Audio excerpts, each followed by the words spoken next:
નમસ્કાર. આ વિડીયોની અંદર આપણે ભારતના બંધારણ અંતર્ગત તેના આમુખ વિશે જોઈશું. આમુખને લઈને જીપીએસસી ક્લાસ 1-2 થી માંડી અને super class 3 constable PSI CC દરેક એક્ઝામમાં કોઈને કોઈ પ્રશ્નો જોવા મળતા હોય છે.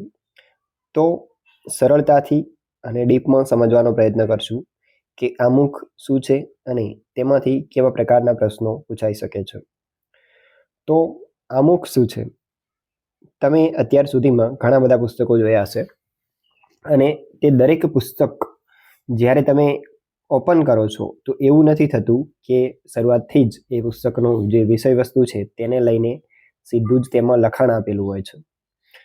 તે પુસ્તકની અંદર પહેલા કે બીજા પાના નંબર ઉપર તે પુસ્તકની પ્રસ્તાવના કરીને એક પેજ લખીને આપ્યું હોય છે. એ જે પ્રસ્તાવના છે એ જ્યારે તમે વાંચો છો તો તમને ખ્યાલ આવે છે કે પુસ્તક શા માટે લખવામાં આવ્યું છે અને શેના વિશે લખવામાં આવ્યું છે. આ બાબત એ પુસ્તક જે વ્યક્તિએ લખ્યું છે તેણે પ્રસ્તાવનાની અંદર જણાવી હોય છે. એ જ રીતના ભારતીય બંધારણ અંતર્ગત તેના પ્રથમ પેજની અંદર આપણને આમુખ જોવા મળે છે, બરાબર.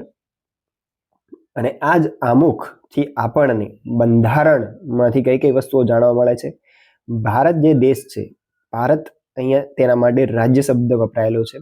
તે કેવા પ્રકારનું છે તેની પ્રકૃતિ જાણવા મળે છે, બંધારણનો ઉદ્દેશ્ય જાણવા મળે છે અને સાથે જ બંધારણ કયા દિવસે અપનાવવામાં આવ્યું તેની તારીખ પણ આમુખની અંદર જોવા મળે છે.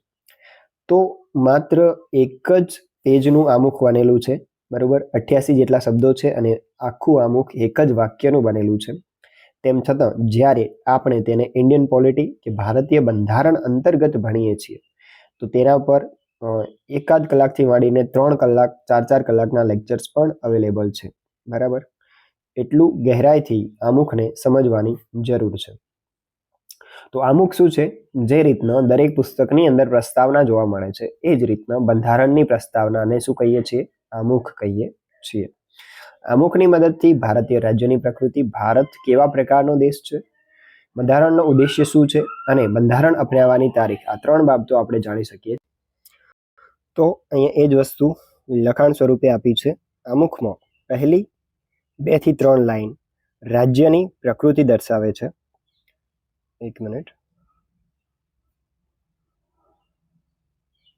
જ્યારે બીજી 3-4 લાઈન છે, બરોબર, તે રાજ્યનો ઉદ્દેશ્ય દર્શાવે છે. યાદ રાખો, આખું આમુખ એક જ વાક્યનું બનેલું છે,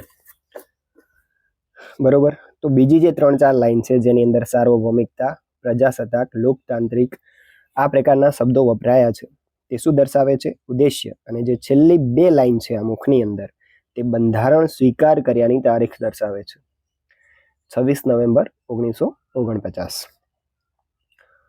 આમુખ એક વાક્યનું બનેલું છે, બરાબર. અને આમુખની શરૂઆત થાય છે અમે ભારતના લોકો. અમે ભારતના લોકો આ શબ્દ શું જણાવે છે? કે જે બંધારણ છે તેની શક્તિનો સ્ત્રોત કોણ છે? ભારતના નાગરિકો છે. કારણ કે ભારતના નાગરિકો દ્વારા જ બંધારણનું નિર્માણ કરવામાં આવેલું છે. તો અમે ભારતના લોકો ભારતને એક સાર્વભૌમ એ પ્રકારની આમુખની શરૂઆત થાય છે. સાર્વભૌમ, સમાજવાદી, પંથનિરપેક્ષ, લોકતાંત્રિક, પ્રજાસત્તાક આ 5 શબ્દો થાય છે શરૂઆતમાં. લોકતાંત્રિક, પ્રજાસત્તાક, બરાબર, એ પ્રકારનો દેશ બનાવવાનો નિર્ણય લઈએ છીએ. મતલબ કે આ જે 5 શબ્દો છે એમાં દરેક શબ્દ વિશે આપણે શોર્ટમાં સમજીશું કે 5 શબ્દો આપણને શું કહેવા માંગે છે. સો પ્રથમ શબ્દ છે ભારત સાર્વભૌમ દેશ છે. સાર્વભૌમ દેશનો અર્થ શું છે? એવો દેશ કે જે પોતાના આંતરિક અને બાહ્ય એટલે કે આંતરરાષ્ટ્રીય નિર્ણયો જાતે લઈ શકતો હોય અને જેના પર કોઈ બાહ્ય દેશનું આધિપત્ય ન હોય. એટલે કે સાર્વભૌમ શબ્દ છે તે સંપૂર્ણ આઝાદીનું સૂચન કરે છે, બરાબર. સંપૂર્ણ આઝાદ દેશને આપણે શું કહીશું? સાર્વભૌમ. 3 પ્રકારના દેશો હોય છે. ગુલામ દેશ, બરાબર, જે આપણે હતા, અંગ્રેજોની કોલોની, બરાબર, સંસ્થાનિક સ્વરાજ્ય અને સાર્વભૌમ. તો ગુલામ દેશ શું હોય છે? તે પોતાના આંતરિક અને બાહ્ય નિર્ણયો જાતે લઈ શકતો નથી. બરાબર, એના ઉપર જે દેશનો કંટ્રોલ હોય તે દેશ લેતો હોય છે. તો ભારત 15 ઓગસ્ટ 1947 સુધી કેવું હતું? ગુલામ, અંગ્રેજોની કોલોની. સંસ્થાનિક સ્વરાજ્ય, આની અંદર શું છે? તમે અંદરના નિર્ણયો જાતે લઈ શકો છો. દેશની અંદર દેશના લોકો દેશને ચલાવતા હોય છે, પણ દેશનું જે સર્વોચ્ચ પદ હોય છે તે કોઈ બીજા દેશના હાથમાં હોય છે. તો બહારનો કોઈ પણ નિર્ણય લેવો હોય તો એ જે દેશના હાથમાં પદ હોય છે તે દેશ આ પ્રકારનો નિર્ણય લેતો હોય છે. જેમ કે ભારતની અંદર જે રાષ્ટ્રપતિનું સર્વોચ્ચ પદ છે તે બ્રિટનના કંટ્રોલમાં હોય તો ભારત સંસ્થાનિક સ્વરાજ્ય કહેવાશે. મતલબ કે અંદરના નિર્ણયો ભારત જાતે લઈ શકે છે, પણ બહારનો મોટો નિર્ણય કોણ લે છે? એ દેશ લેતો હોય છે. તો શરૂઆતમાં જ્યારે આપણે આઝાદીની લડાઈ લડી રહ્યા હતા એ વખતે આપણે સંસ્થાનિક સ્વરાજ્યની માંગણી કરી હતી. બરાબર, પાછળથી આપણે પૂર્ણ સ્વરાજ્યની માંગણી કરી. પૂર્ણ સ્વરાજ્યનો ઠરાવ પસાર કરવામાં આવ્યો. આધુનિક ભારતમાં તમે આ વસ્તુ વિશે ભણશો. પરંતુ શરૂઆતની જે લડાઈઓ હતી તે શેના માટે? સંસ્થાનિક સ્વરાજ્ય ડોમિનિયન માટે લડવામાં આવી હતી, જેમાં આપણા દેશના લોકો એવું કહી રહ્યા હતા કે બહારના નિર્ણયો ભલે અંગ્રેજો લેતા હોય પણ દેશની અંદરનો વહીવટ અમે ચલાવીએ અને સાર્વભૌમ બધા જ નિર્ણયો જાતે. 26 જાન્યુઆરી 1950 પછી ભારત કેવો દેશ બન્યો છે? સાર્વભૌમ. અને એવું કહી શકાય કે 15 ઓગસ્ટ 1947 થી લઈ અને 26 જાન્યુઆરી 1950 જ્યારે ભારત ઉપર વાઇસરોય તરીકે અંગ્રેજ વ્યક્તિ હતા, બરોબર, છેલ્લા વાઇસરોય માઉન્ટ બેટન, અને માઉન્ટ બેટને ભારતીય વ્યક્તિ સી રાજગોપાલચારીની નિમણૂક કરી હતી. તો જો સી રાજગોપાલચારી ભારતના વ્યક્તિ છે તો પણ આ વચ્ચેના સમયમાં આપણે સંસ્થાનિક સ્વરાજ્ય શા માટે કહીએ છીએ? કારણ કે જે વાઇસરોયનું પદ છે એનું નિર્માણ બ્રિટન સરકારે કરેલું હતું. તો ઓગસ્ટથી લઈને જાન્યુઆરીના સુધીના સમયને આપણે સંસ્થાનિક સ્વરાજ્ય ડોમિનિયન તરીકે ઓળખીએ છીએ ભારતની અંદર. અને 26 જાન્યુઆરી 1950 પછીનો જે સમય છે એ દરમિયાન ભારત સંપૂર્ણપણે આઝાદ થઈ જાય છે, તેનું બંધારણ અમલમાં આવી જાય છે. આમુખની અંદર અત્યાર સુધીમાં એક જ વખત બંધારણીય સુધારો થયો છે, અને તે બંધારણીય સુધારો છે 42મો બંધારણીય સુધારો 1976.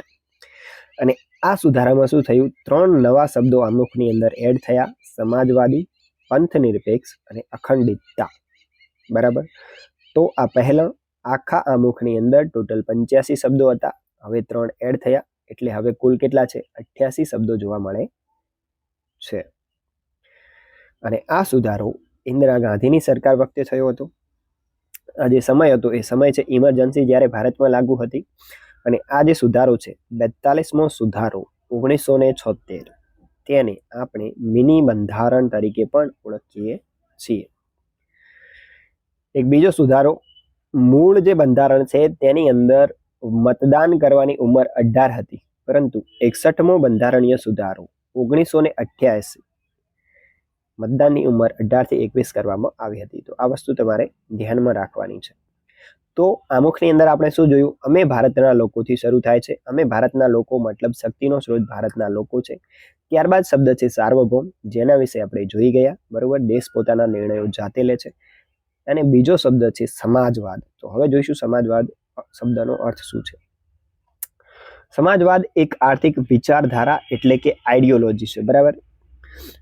કોઈ એવો દેશ છે જેની અંદર તમે જોઈશો કે જેટલા પણ ઉત્પાદનના સાધનો છે, મતલબ કે જેટલી પણ કંપનીઓ છે તે સરકારી કંપનીઓ પણ છે અને પ્રાઇવેટ કંપનીઓ પણ છે. ભારતની અંદર તમે જોશો સરકારી શાળાઓ પણ છે અને પ્રાઇવેટ શાળાઓ પણ છે. બંનેનું એકી સાથે અસ્તિત્વ જોવા મળે છે અને સરકાર બંનેને પ્રોત્સાહન આપે છે. કહેવાનો મતલબ ઉત્પાદનના જે સાધનો છે તેના પર સરકાર અને ખાનગી ક્ષેત્ર બંનેનું નિયંત્રણ જોવા મળે છે. તો એવા દેશને આપણે શું કહીશું? સમાજવાદી દેશ તરીકે ઓળખીશું. માત્ર પ્રાઇવેટ કંપનીઓ જ જોવા મળશે, સરકારી કંપનીઓ બિલકુલ નહીં જોવા મળે, તો એવા દેશને આપણે મૂડીવાદી દેશ તરીકે ઓળખીશું. અને માત્ર એકલી જ સરકારી કંપનીઓ જોવા મળશે, પ્રાઇવેટ કંપનીઓ બિલકુલ જોવા નહીં મળે, બરોબર. સરકાર જ બધી વસ્તુઓનું સંચાલન કરતી હશે, તો એવો દેશ સામ્યવાદની અંદર આવી જશે. તો ભારતીય જે સમાજવાદ છે તે માર્ક્સવાદ અને ગાંધીવાદી સમાજવાદ. માર્ક્સવાદી સમાજવાદ, બરોબર, કાર્લ માર્ક્સ વિશે તમે સાંભળ્યું હશે તે, અને ગાંધીવાદી સમાજવાદ બંનેનું કોમ્બિનેશન છે. પરંતુ આપણો જે સમાજવાદ છે, ભારતીય સમાજવાદ, એની અંદર માર્ક્સ ગાંધીવાદી સમાજવાદ તરફ વધુ ઝુકાવ જોવા મળે છે. કારણ કે જે માર્ક્સવાદ છે તે શું કહે છે કે બે જે વર્ગ છે સમાજની અંદર, એક છે ગરીબ વર્ગ અને એક છે અમીર વર્ગ. તો અમીર વર્ગ ગરીબોનું શોષણ કરીને બનેલો છે. આ બંનેને એકબીજાને સમાન લાવવા છે. તો બંને વચ્ચે સંઘર્ષ થાય છે, બંને વચ્ચે લડાઈ થાય છે, હિંસા થાય છે, ધેટ ઇઝ ઓકે. પરંતુ બંને વચ્ચે કોઈ પણ રીતે શું થવું જોઈએ? સમાનતા સ્થાપિત થવી જોઈએ. આ પ્રકારનું આઈડિયોલોજી છે માર્ક્સની. પરંતુ ગાંધીવાદી વિચાર શું કહે છે કે અમીર અને ગરીબ બંને સમાન થવા જોઈએ, પરંતુ સંઘર્ષ થયા વિના, હિંસા વિના અમીર વ્યક્તિ છે તે ગરીબ વ્યક્તિને સહકાર કરે, સંપીને આગળ વધે અને આ રીતના સમાજની અંદર સમાનતા સ્થાપિત થાય. આ પ્રકારનો વિચાર ગાંધીવાદી વિચાર છે. તો આપણો જે ઝુકાવ છે તે ગાંધીવાદ તરફ વધુ છે સમાજવાદની અંદર. રેડી? ત્યારબાદ છે બિન સાંપ્રદાયિક, જેના માટે બીજો શબ્દ છે પંથ નિરપેક્ષ. અમુકની અંદર આ જ શબ્દ વપરાયો છે, પંથ નિરપેક્ષ. તો એવો દેશ છે જેનો કોઈ રાજ્ય ધર્મ નથી, બરાબર? એના બધા જ નાગરિકોને કોઈ પણ ધર્મ પાળવાની, તેમાં માનવાની, તેનો પ્રચાર કરવાની સ્વતંત્રતા આપેલી છે. તો આ પ્રકારના દેશને આપણે બિન સાંપ્રદાયિક રાષ્ટ્ર તરીકે ઓળખીએ છીએ, જેનું બેસ્ટ એક્ઝામ્પલ છે ભારત અને અમેરિકા, બરાબર? તો બિન સાંપ્રદાયિક અથવા તો પંથ નિરપેક્ષ આ શબ્દ આવ્યો એટલે એક નવી વસ્તુ અહીંયા આપણે જોઈ લઈએ કે જે ધર્મ છે, ધર્મના આધારે રાજ્યો 3 પ્રકારના હોય છે. 3 પ્રકારના દેશો અસ્તિત્વ ધરાવે છે ધર્મના આધારે. કયા કયા છે?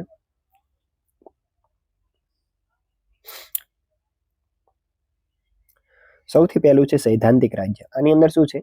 કોઈ એક ધર્મને વિશેષ દરજ્જો, વિશેષ મહત્વ, રાજ્ય ધર્મનો દરજ્જો મળેલો હોય છે. પાકિસ્તાન, અફઘાનિસ્તાન, બાંગ્લાદેશ ઇસ્લામિક સ્ટેટ છે, પોતાની જાતને એ જ રીતનો તેઓ જાહેર કરે છે. તે સિવાય બ્રિટન પણ એક ખ્રિસ્તી ધર્મને વિશેષ દરજ્જો આપેલો છે. તો બ્રિટન પણ કેવું છે? સૈદ્ધાંતિક રાજ્ય છે, બરાબર? બીજું છે બિન સાંપ્રદાયિક. તો તમામ ધર્મને સમાન દરજ્જો આપવામાં આવ્યો હોય. ભારત છે, અમેરિકા છે, ફ્રાન્સ છે. આની અંદર શું છે? બિન સાંપ્રદાયિક દેશ. ત્રીજું છે નાસ્તિક. નાસ્તિકનો અર્થ શું છે? રાજ્ય ધર્મનો વિરોધ કરે છે, ધર્મને ખતમ કરી નાખે છે, ધર્મનું અસ્તિત્વ જોવા મળતું નથી. કોઈ પણ ધર્મનો ઉદ્ભવ થતો હોય તો તેને શું કરી દેવામાં આવે છે? ફિનિશ. અને તેનું અત્યારે બેસ્ટ એક્ઝામ્પલ છે નોર્થ કોરિયા. ત્યારબાદ અહીંયા એક વસ્તુ સમજવાની છે કે ભારતની અંદર જે બિન સાંપ્રદાયિકતા છે એનો અર્થ શું છે? ભારતની જે સરકાર છે, ભારતની અંદર જેટલા પણ ધર્મો છે બધાને સરખું પ્રોત્સાહન પૂરું પાડે છે, બરાબર? મતલબ કે રાજ્ય અને ધર્મ એકબીજા સાથે સંકળાયેલા જોવા મળે છે. એકબીજાની કામગીરીમાં રાજ્યની અને ધર્મની દખલ જોવા મળે છે. પ્રાચીન ઇતિહાસની અંદર પણ તમે જોશો કે ભારતની અંદર ધર્મ હંમેશા રાજનીતિનો ભાગ રહ્યો છે, રાજ્યનો હિસ્સો રહ્યો છે.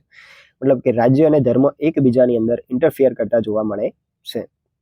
આ છે ભારતની અવધારણા, બરાબર? ભારતની અંદર કોઈ સરકારી શાળાની અંદર તમે કોઈ ધાર્મિક કાર્યક્રમ કરવા માંગો છો તો સરકાર તમને પરમિશન પણ આપી શકે છે અને પ્રોત્સાહન પણ આપી શકે છે. પરંતુ જો પશ્ચિમની અંદર બિન સાંપ્રદાયિકતાની વાત કરવામાં આવે તો પશ્ચિમની અંદર શું છે કે પશ્ચિમી દેશોની અંદર જે ધર્મ છે અને રાજ્ય છે બંને એકબીજાથી તદ્દન અલગ જોવા મળશે. રાજ્ય પોતાનું કામ કરશે, ધર્મ પોતાનું કામ કરશે અને બંને એકબીજાની કામગીરીમાં કોઈ પણ પ્રકારની દખલ કરતા નથી. મતલબ કે ત્યાંની કોઈ સરકારી શાળામાં કોઈ પણ ધર્મનો પ્રચાર તમે કરી શકો નહીં, કારણ કે તે સરકારી સ્થાન છે, રાજ્યનું સ્થાન છે અને રાજ્ય અને ધર્મ ત્યાં જુદા જુદા છે.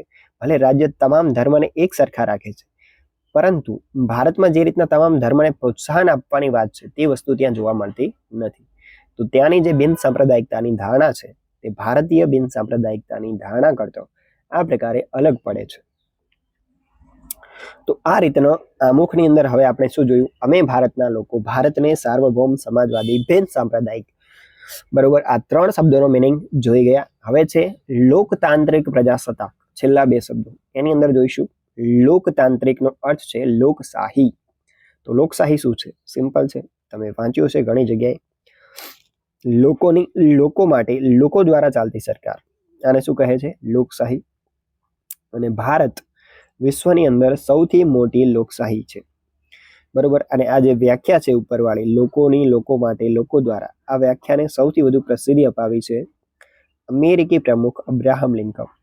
બરોબર, તેમણે એક બુક પણ લખી છે જેની અંદર આનો ઉલ્લેખ જોવા મળે છે. હવે લોકશાહીના પણ બે પ્રકાર છે, એક છે પ્રત્યક્ષ અને બીજી છે પરોક્ષ. ડાયરેક્ટ પ્રત્યક્ષ એટલે અને પરોક્ષ એટલે ઇનડાયરેક્ટ. પ્રત્યક્ષ લોકશાહી છે એની અંદર દેશના જેટલા પણ નિર્ણયો લેવાય છે મહત્વના, તેની અંદર દેશના બધા જ નાગરિકોની ભાગીદારી જોવા મળે છે અને તેનું અત્યારે એકમાત્ર બેસ્ટ એક્ઝામ્પલ છે સ્વિટ્ઝરલેન્ડ, પ્રત્યક્ષ લોકશાહી, ડાયરેક્ટ ડેમોક્રેસી. અને પરોક્ષ જે લોકશાહી છે તેની અંદર દેશના જેટલા પણ નિર્ણયો હોય છે તે નાગરિકોએ ચૂંટેલા પ્રતિનિધિઓ લેતા હોય છે, જેનું એક્ઝામ્પલ છે ભારત અને અમેરિકા. તો પ્રત્યક્ષ લોકશાહીની અંદર 4 વસ્તુ જોવા મળે છે: પ્લેબિસાઇટ, રેફરેન્ડમ, ઇનિશિયેટિવ અને રિકોલ. આ 4 શબ્દોનો મિનિંગ આપણે ટૂંકમાં જોઈશું. બરોબર, સૌથી પહેલા છે રેફરેન્ડમ.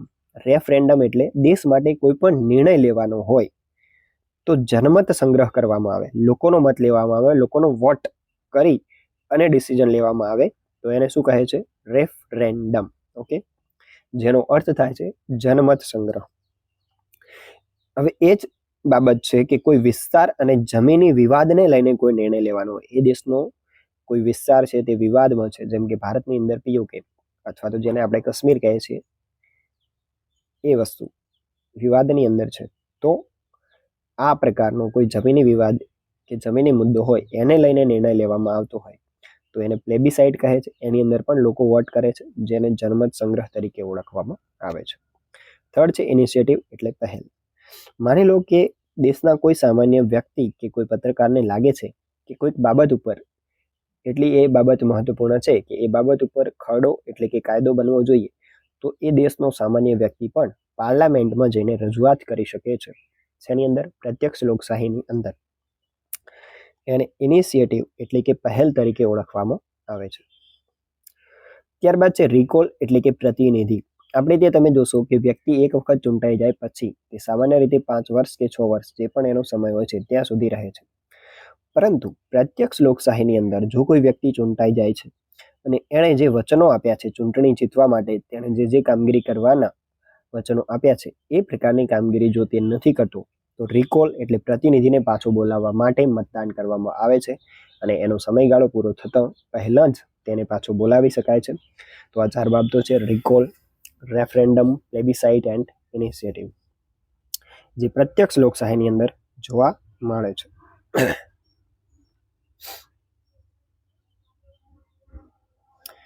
અને અહીંયા એક વસ્તુ જોઈ લો, વિશ્વની સૌથી નાની લોકશાહી છે નૌરુ દેશ, વિશ્વની સૌથી મોટી લોકશાહી છે ભારત, વિશ્વની સૌથી જૂની લોકશાહી છે USA. ઓકે, તો લેક્ચરને આટલા સુધી રાખીએ છીએ.